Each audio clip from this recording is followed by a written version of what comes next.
Now that we've learned a little bit about ideal gases and seen some of the things we can do to it, the processes it can undergo, I wanted to talk about studying the energy of an ideal gas.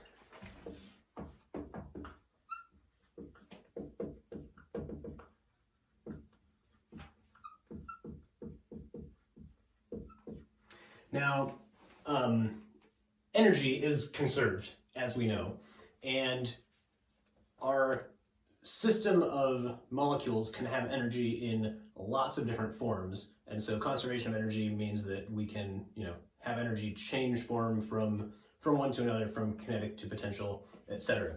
So I'm not going to go through and list all the, different kinds of energy our system could have, but if we have let's say a box with a bunch of gas molecules in it moving, they all are moving at some velocity, we can have our whole system can have a kinetic energy, meaning that like the box that contains this is all moving to the right at some velocity v, which means there's going to be some kinetic energy 1/2 mv squared, where this m is the total mass of our system.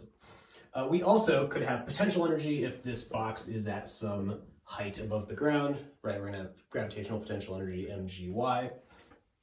We can also, or we do also, have all of the kinetic energies of these individual particles. So even if this box is stopped, right, these particles are still moving around. They still have some energy. This is the thermal energy. I forgot to write potential energy. So this thermal energy is what we are going to be interested in. And we are also going to be calling this the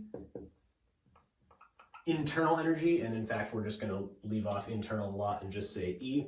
The internal energy could include things other than just the thermal energy, things like chemical energy or nuclear energy or things like that. So this internal energy for our purposes is going to be the same as the thermal energy. We're not going to worry about these other kinds of energy we could have.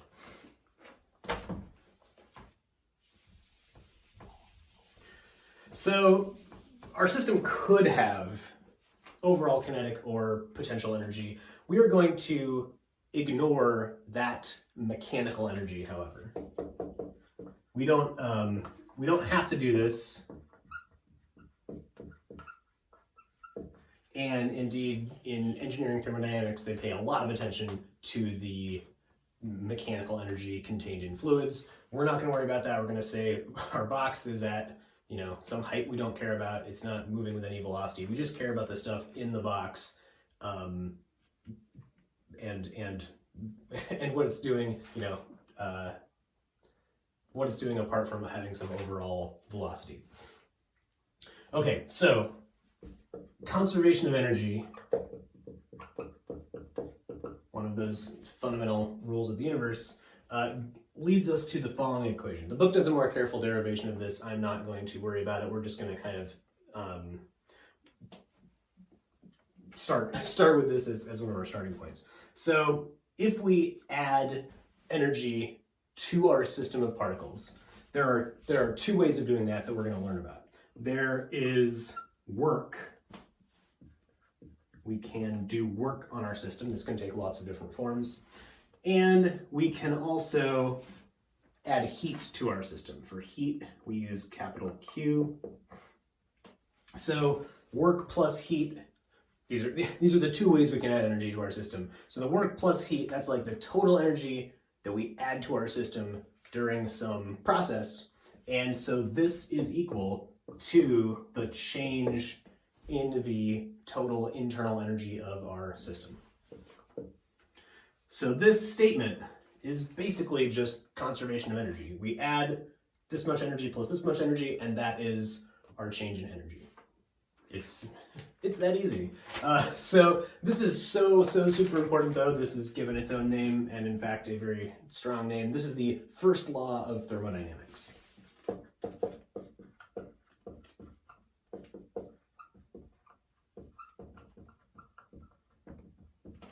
We will be seeing the first law much more throughout the rest of this course.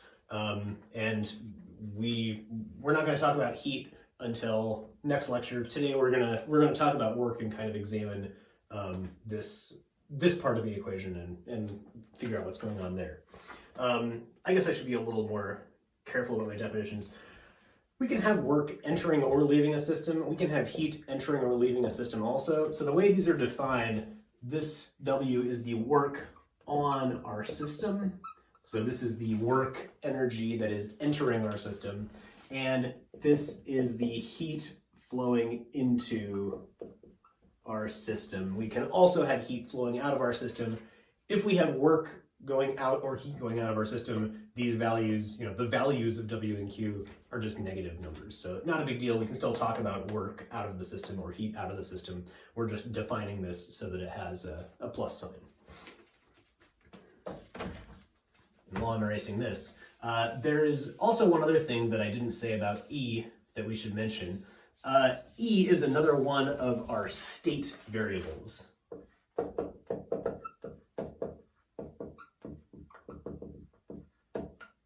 Which means that if we can characterize the thermodynamic state of our system with some other variables, we should be able to calculate what E is. So this means in the case of an ideal gas,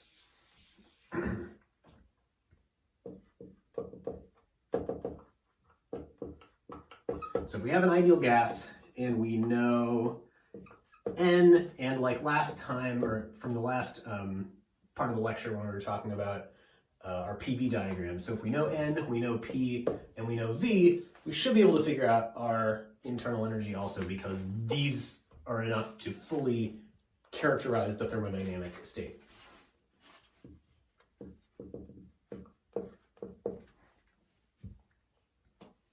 So this also means that on our PV diagram, we can, pick a point and find a value of E at that point, and pick another point and find a value of E at another point. We should be able to map out all the different values of E on this graph as well. And that doesn't just apply to ideal gases. That applies to, this applies to any thermodynamic system.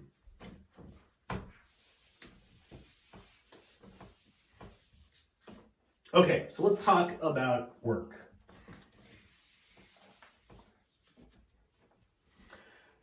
There are lots of different kinds of work. There is electrical work, there is mechanical work. Today we're going to talk about, today and for this class, we're going to talk about mechanical work.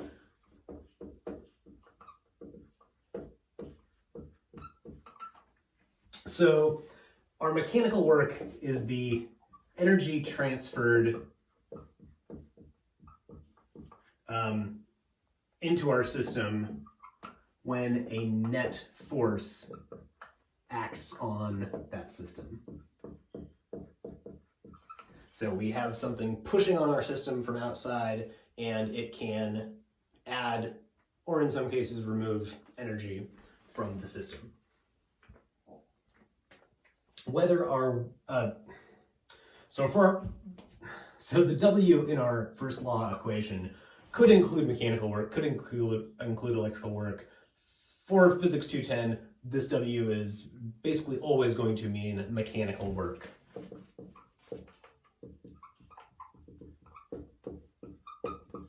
So we're not going to worry about these other kinds of work. The sign of W, so whether it's plus 10 joules or minus 100 joules, right? The sign tells us which way the energy goes.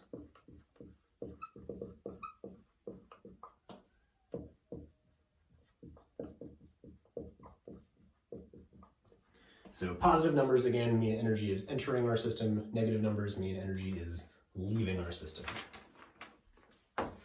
Okay, before we actually move on to our definition, I want to say one last thing about work, and that is that work is not a state variable. It is not a function of the state of your system. I'm going to write that.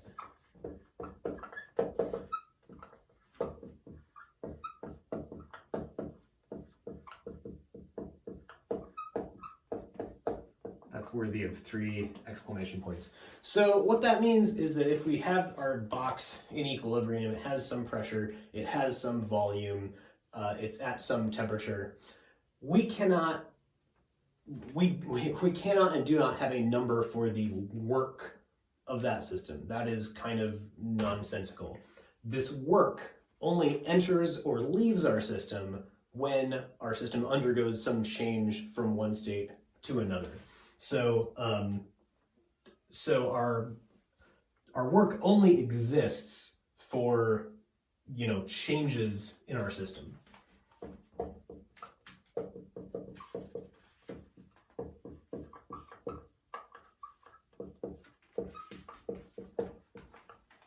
And depending on how we change that system, we can get a different amount of work.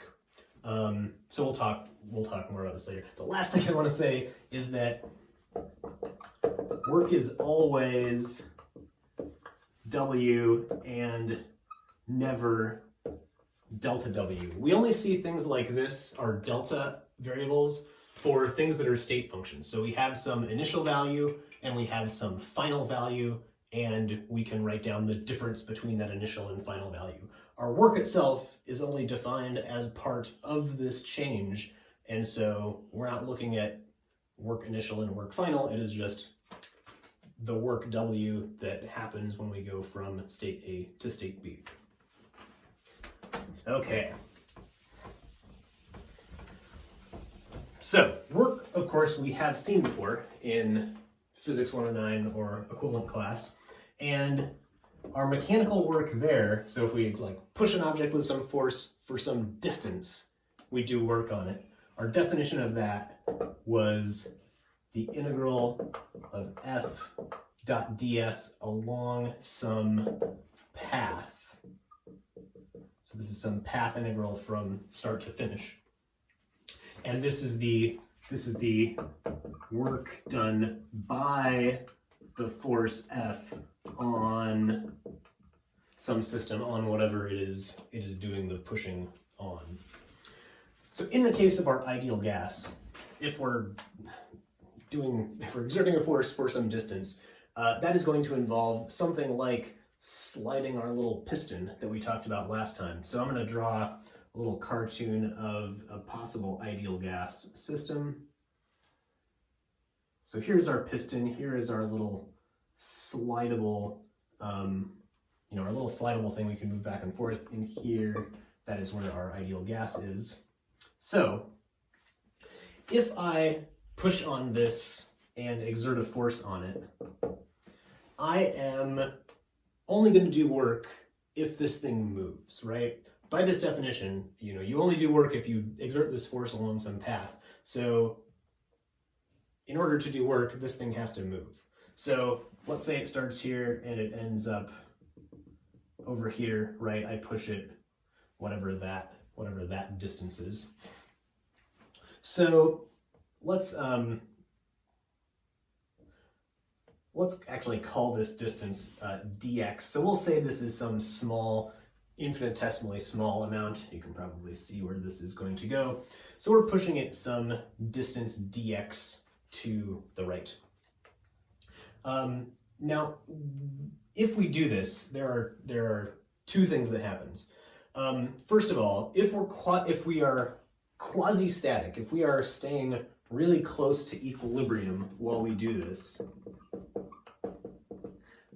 that means that the force that we are applying, so this is an external force, this is the force from outside our system, this has to be the same as the force of the gas pushing back, because this is only the tiniest bit bigger so that it moves to the right. That's what the quasi-static thing means. So these two have to be approximately the same, which means this force is approximately equal to the force of the gas pushing back, which is just the pressure times whatever the area is, the cross-sectional area of our piston.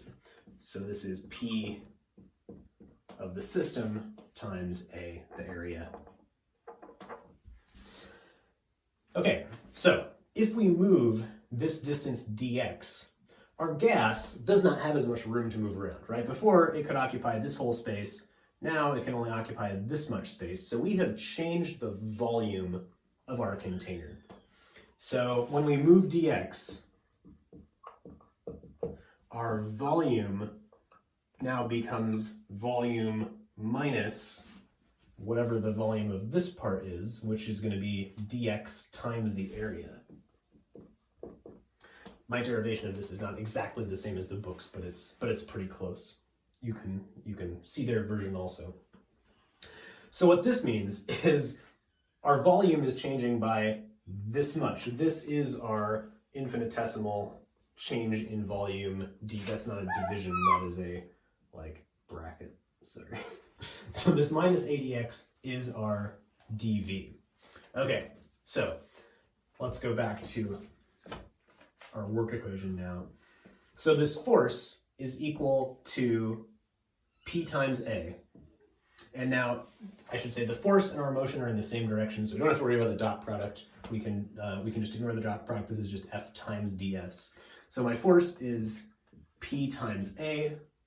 dV equals minus A dx, which means dx, which is what should go in there, dx is equal to minus dV over A. So we have pressure times A times dx, which is equal to minus dV over A. So now my area, my cross-sectional area actually cancels.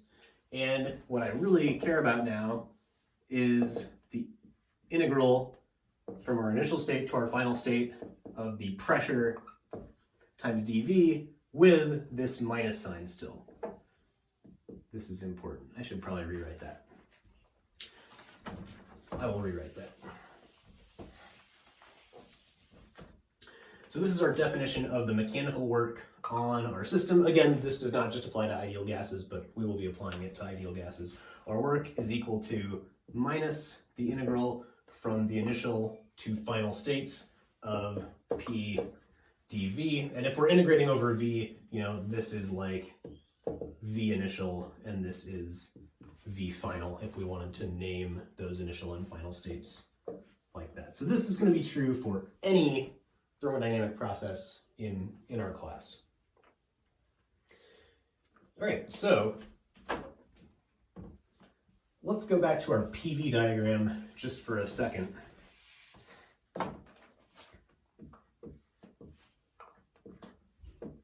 So let's say I start at this initial state, I end up at this final state. We've said there are lots of different paths I could take to get from one to the other. So let's say I take path one that looks something like this. I have an isobaric part of my process. You'll see why I'm picking this in a second. And then we have some isochoric cooling or something. So we go from our initial state to our final state like this.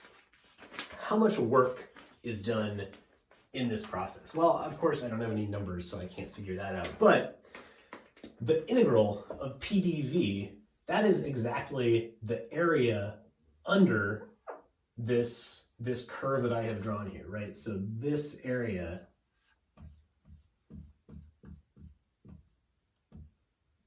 that area is PdV, which means that our work is negative that area. And area, I'm not talking area in square meters, I'm talking area on the graph under the curve. Okay, so what we can get out of this picture now, well, let me introduce this differently. So I'm going to erase that area drawing. I think we saw what that was. I'm going to call this path number 1, Roman numeral 1. I'm going to also label a different way we could get from this initial state to this final state. Maybe we do something like this. Maybe we do isochoric cooling first, and then we do our isobaric thing at some different pressure. So if we do this second process, which I will call path 2, now, let me move this out of the way, which I will call path 2, now the work done by this process, well, that is still the area under this path 2 curve, but now that area, my pink pen is dying, now that area is very different than it was for path 1. The area under the curve is different depending on which path we take, and it has a little bit to do with where we start and where we finish, but it certainly is not by itself a property of where we start and where we finish, because both path 1 and path 2 share the same initial and final states, but have different amounts of work. So this is the same as saying that the work is not a state function, and the work is this path-dependent thing.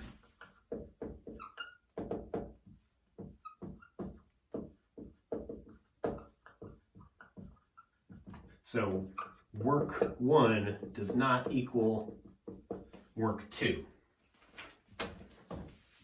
With this new information in mind, now I want to call us back to the different types of processes we have. So the ones we've learned about are isochoric or isometric processes, isobaric processes, and isothermal processes. So in the case of isochoric processes, on our PV diagram, they look something like this.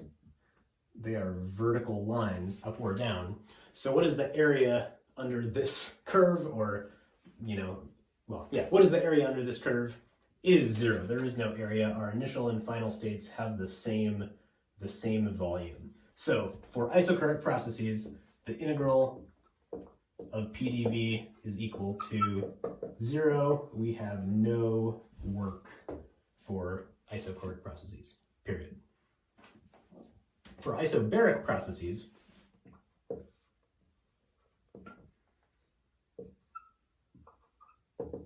for an isobaric expansion, for example, we start at some volume, we increase to some other final volume. Our area under the curve is now very easy to calculate, because this is just a constant. So whatever value of P this is, our constant pressure P, we have some V initial and some V final, and our work is minus the area under this curve, so that is minus P times V final minus V initial, or minus P delta V. That is our work for any isobaric process. Lastly, our isothermal process, which I will do up here because it needs to be a little bigger, I think.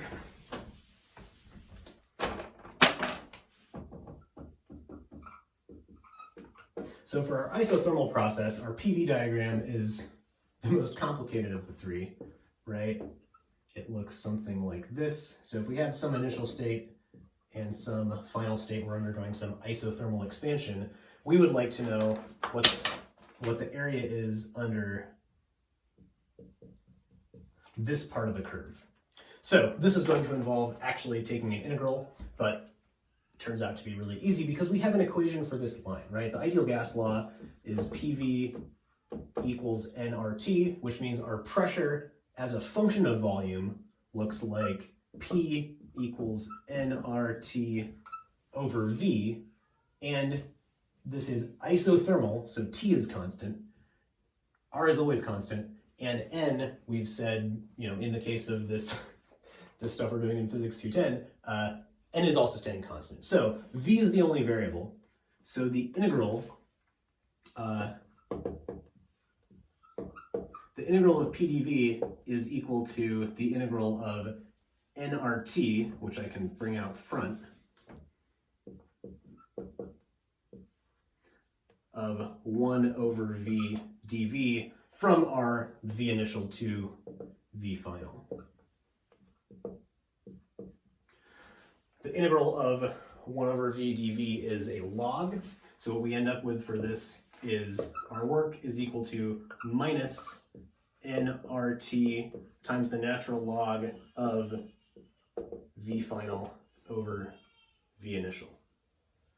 So this is our work for an isothermal process. So we have these three different situations we can be in. We're going to have some more types of processes that we're going to learn about later, but this is enough to get started. And I mentioned already that our work is path dependent, right? If we are going from our initial state to our final state, the amount of work we get from this isothermal process is different than the amount of work we would get if we took some path like this, right? Or if we took some path like this, which we could also do. All of these are going to have different amounts of work.